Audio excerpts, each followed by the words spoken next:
Good morning, students. We are discussing about the applications of eddy current. Yesterday we have done what is eddy current and its experimental verification. Okay. So today we will discuss about its applications.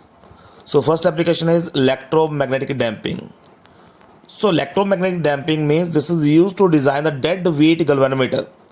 Dead weight galvanometer को बनाने के लिए use करते हैं. When a steady current is passed through the coil of a galvanometer, ठीक है, then it is deflected. The coil oscillate about its equilibrium position for some time. इसमें क्या होता है, आपके पास कोई कॉइल है गैल्वेनोमीटर में. Suppose this is the 0 of coil, this is the 1 value, this is 2 value, this is 3, this is 4, -1, -2 and so on. ठीक है. नाउ स्टार्टिंग में बता रहा है when a steady current is flowing through a galvanometer, this is the galvanometer. Okay,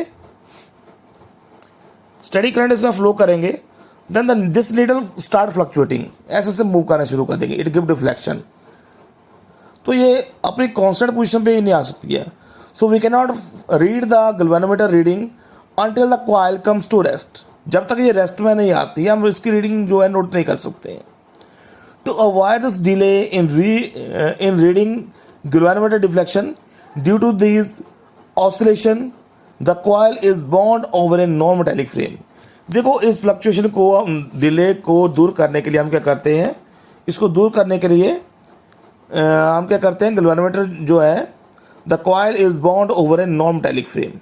जो coil लपेटते हैं इसके ऊपर, बाउंडेड करते हैं इसके ऊपर, that should be on a non metallic frame.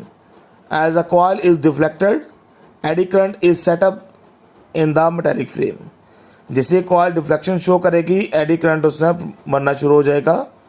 Okay, setup in the metallic frame opposite to the motion. Eddy current इसमें produce होना शुरू हो जाएगा and the coil attain its equilibrium position. जो फ्लक्चुएट कर रही थी ऐसे ऐसे करके, वो एक इक्विलिब्रियम पोजीशन में आ जाएगी. कॉइल जो है एक जगह पे रुक जाएगी. ओके, इंस्टेंटली रुक जाएगी. एंड दस the motion of the coil is damped. उसको बोलेंगे डैम्प्ड हो गया. जो फ्लक्चुएट कर रही थी, ऐसे से वाइब्रेट कर रही थी कॉइल, डिफ्लेक्शन दे रही थी, वो एक जगह कांस्टेंट हो जाएगी. उसको बोलते हैं हम कि इसका जो मोशन है हमने वो डैम्प्ड कर दिया. This is called as electromagnetic damping. Okay, so second application is induction furnace. It is used to produce high temperature which are utilized in preparing alloy and by melting the metals. Okay, a high frequency alternating current is passed through the coil which surrounds to constitute the metal A. A large eddy current generated in the metal produce a high temperature to melt the metals. देखो induction furnace हम use करते हैं, इसको करेंगे use as in the induction furnace which is utilized to prepare the alloy for melting the metals. अब alloys आपको पता है, अलॉय मेटल्स बनती है, melt of all the metals, बहुत सारी मेटल्स को मेल्ट करके अलॉय मेटल बनती है.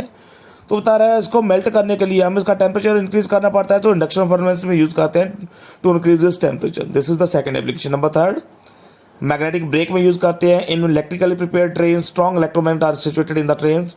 When the electromagnets are activated the eddy current induced in the coil to oppose the motion of the train. तो इसमें जो इलेक्ट्रोमैग्नेटिक ब्रेक में यूज करते हैं to oppose the motion of the coil, brakes में use करते हैं इसको. नेक्स्ट है इंडक्शन मोटर में यूज कर देते हैं इसको. इन स्पीडोमीटर और ऑटोमोबाइल में यूज करते हैं. It is also use in the diathermy, that is the deep heat treatment of the human body. So deep heat treatment of human body में इसको यूटिलाइज करते हैं. ठीक है. सो नेक्स्ट इसके आते हैं some undesirable effect of eddy current. Number 1, undesirable effect जो हमें नहीं चाहिए होती है उसका भी वो भी इसमें आते हैं. Number 1, they oppose the relative motion. Number 2, they involve the loss of energy in the form of heat. Number 3, the excessive heating may break the insulation of the appliance and reduce the life. अगर ज़्यादा heat हो जाएगा तो उसमें जो insulation वो melt हो जाएगी और वो अप्लायंस जो है इट कैन बर्न. सो ये बता रहा है. उसके बाद to minimize the eddy current. How will you minimize the eddy current. अगर एडी करंट वैसे ही प्रोड्यूस हो रहा है सर्किट में, कहीं मोटर में है, तो उसको कैसे मिनिमाइज कर सकते हैं. The metal core to be used in the appliance like dynamo, transformer, choke coil is to be in the form of the thin sheets. Each sheet is electrically insulated from the other by insulating varnish. Okay, देखो जो जो sheets use करते हैं, जैसे transformer बना रहे हैं हम, उसके लिए थिन मेटल शीट्स यूज़ करते हैं।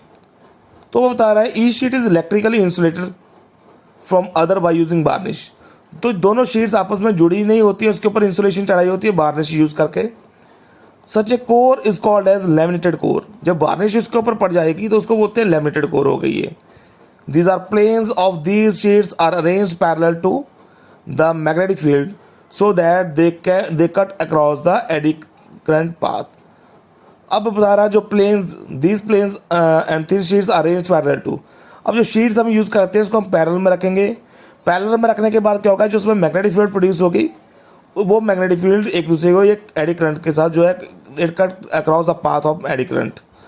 सो बाय यूजिंग दिस मेथड क्या था कि जो शीट्स आप यूज़ कर रहे हैं उसको हम पैरेलल यूज़ करेंगे और वो शीट्स जो हैं they should be laminated by using varnish. So by using this method we can minimize the eddy current. Okay, next question is explain the phenomena of self induction, define the coefficient of self induction, what are its units, calculate the self induction of a long solenoid. तो थोड़ा सा हम discuss करेंगे, बाकी जो इसका derivation है वो नेक्स्ट टॉपिक में नेक्स्ट लेक्चर में डिस्कस करेंगे।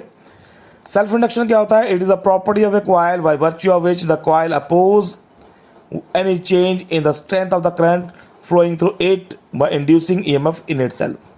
देखो बता रहा है सेल्फ मीन्स अपने आप में ये इंडक्शन करेगा ये। So it is a property of a coil. Coil की वो प्रॉपर्टी होगी इसके कारण कॉइल जो है अपोज करेगी change in strength of current. देखो कॉइल में करंट इंड्यूस्ड हो रहा है और वो इंड्यूस करंट जो है it will oppose the change in current, ठीक है, बाय इटसेल्फ। अपने आप ही ये अपोज करेगा करंट को, इंड्यूस करंट को चेंज होने से रोकेगा, उसको बोलेंगे सेल्फ इंडक्शन। अब इसमें आता है this is the inductor we use in the circuit, this is the battery and this is the resistance. So first point इसमें आता है if current in a coil L is changed by varying the value of resistance, then a self-induction EMF appear in the coil when current is changing। देखो इसकी अगर resistance की value change करेंगे तो current की वैल्यू भी इसमें change होगी, जो इंड्यूस EMF जो चेंज होगी। When I is increasing, then the self-induced EMF appear across the coil in a direction such that it oppose the increase. It would be the opposite direction of I। तो अगर I की value increase कर रही है सो जो EMF induced होगी उसकी direction जो है वो उसके अपोजिट होगी, डायरेक्शन ऑफ करंट। देखो जो इंड्यूस करंट आ रहा है या इंड्यूस EMF होगी वो अप्लाइड करंट के अपोजिट होगा उसकी direction. When I is decreasing, अगर आई डिक्रीज करेगा तो उसको डिक्रीज होने से रोकेगा। So this is the self induction. अब सेल्फ इंडक्शन में इसमें आते हैं आपके पास coefficient of self induction. Coefficient of self induction कैसे डिफाइन करना है?